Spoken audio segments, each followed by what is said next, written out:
The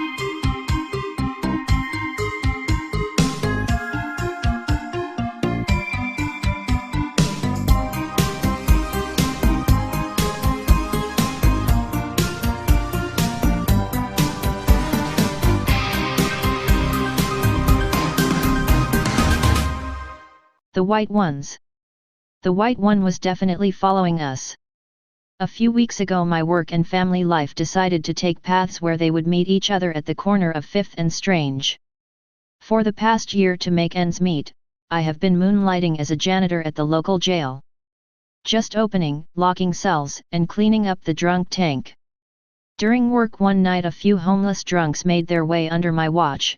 I'm not a police officer, just the guy that pushes a mop. Early that year they did have a trustee to do the job, but he was sneaking in things, so they reached out to the public to see if there was someone desperate and in need of money to do the job. I was, since the factories shut down and the only other job was at your local Walmart or McDonald's, and this gave me a chance to write at night. I couldn't give my application to the sheriff faster than you could say lock me up. I never saw myself doing this, even due to the temporary nature of it. But events, paths have a way that puts you in the center of a story at a certain time, for a disturbing reason.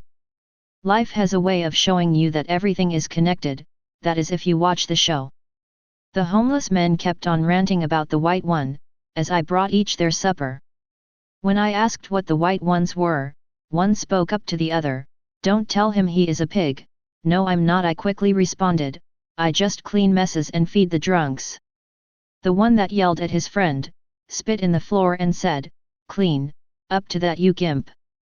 I decide to wander off back to my desk, and grab a notebook and start writing.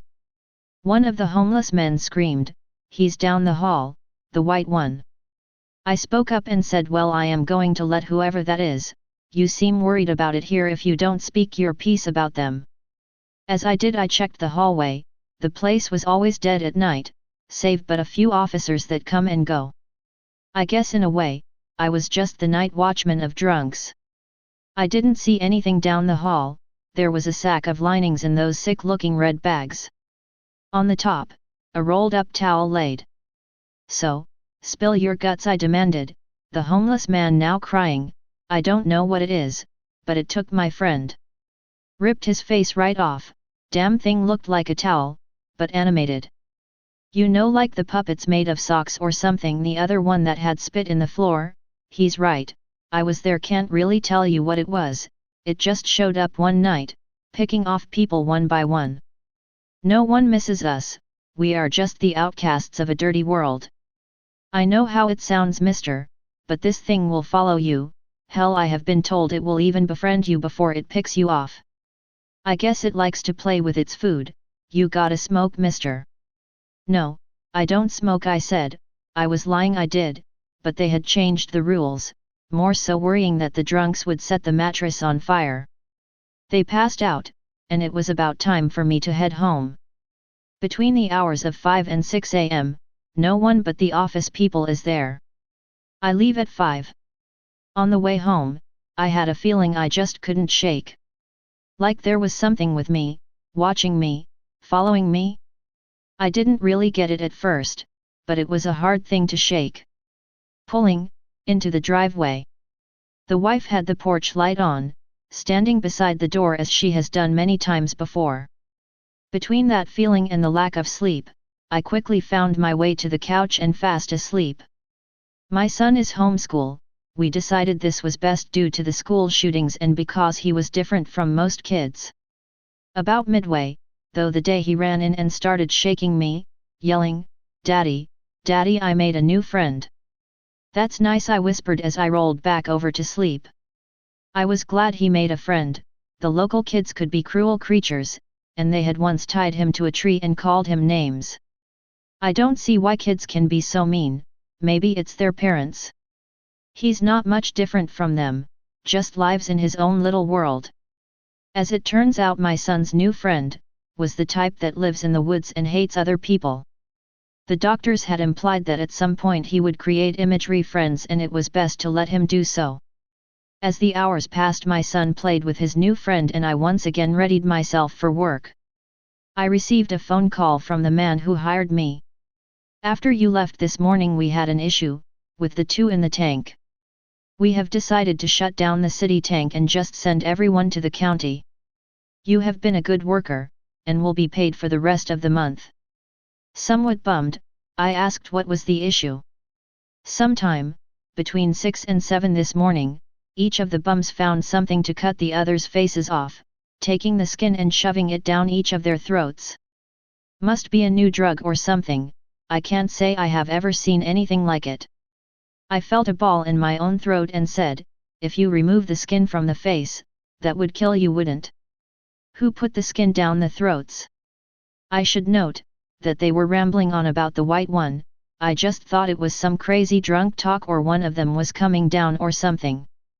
Just then I looked up to see my wife, giving me a strange look. After all, I was having a rather disturbing conversation with my former boss.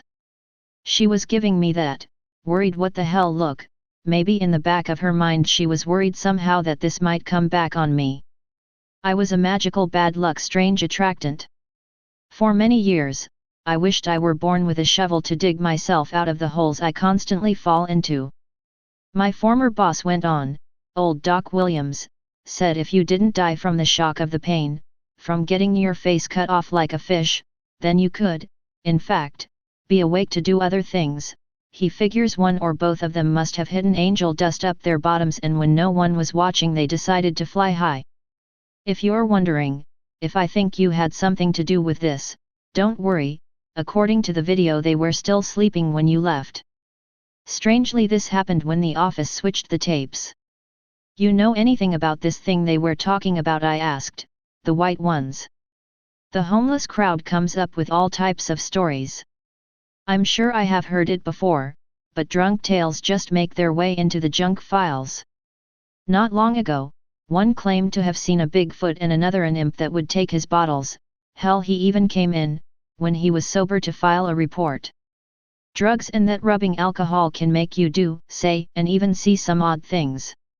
I saw a chance, so I asked, is there any way I can see the junk files?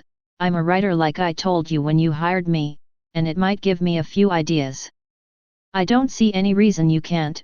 I will have one of the office girls make a copy, and it will be with your check when you stop by to get it in a few days. Anyway, I am sorry about all of this. If you need a reference, just stick my name on the paper. As I placed the phone on the receiver, my son came running up to me. With a white sports sock filled with cotton, he had removed from one of his stuffed animals. Glued to the sides, were two balls of cotton that appeared to be small arms. A line of hand-drawn stitches ran down the front and back sides. A shoestring tied tightly, wrapped around the sock to create a head. On it, an evil-looking smile and two black eyes stared back at me, carefully drawn in black crayon. My son offered it to me with a smile. Daddy, this is what my friend looks like. He wants to know if I and he can go fishing in the forest pond. Can I come? I asked. No, Daddy, this is a boys' day out. He said not to worry about the mean kids, they are not going to bother me again.